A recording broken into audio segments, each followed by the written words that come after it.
首先呢，就食物安全嘅問題。香港進口嘅食品中呢，只有5%左右呢係嚟自日本，但其中牛肉、奶製品、水果甚至係零食都係市民所喜愛嘅。因其優質又安全，福島事件之後，日本食品呢因為有輻射而受到污染嘅風險，政府已經開始進行測試，更加罕見禁止福島5個縣、日本5個縣嘅蔬菜、肉類同埋奶類食品進口。福島核電站嘅事件呢，仍喺度發展緊，食物同埋食水污染嘅範圍呢係不斷擴大。核電廠對開個水域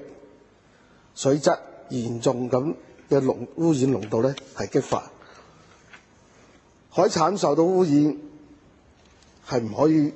不可能抹殺㗎啦。但係就算福島事件喺短短幾個月或者將來喺短時期解決，但係殘留喺呢個輻射物呢，對當地食水土壤可能影響日本食品呢一段長時間。所以特區政府呢，有必要作長期同埋緊密咁監察日本進口食品嘅工作，而且呢，提供足夠嘅撥款，俾食物安全中心或者其他食物監測工作呢係唔會受到影響。除咗新鮮糧食之外，政府應該逐步擴大檢測預先包裝嘅食品，同時呢，緊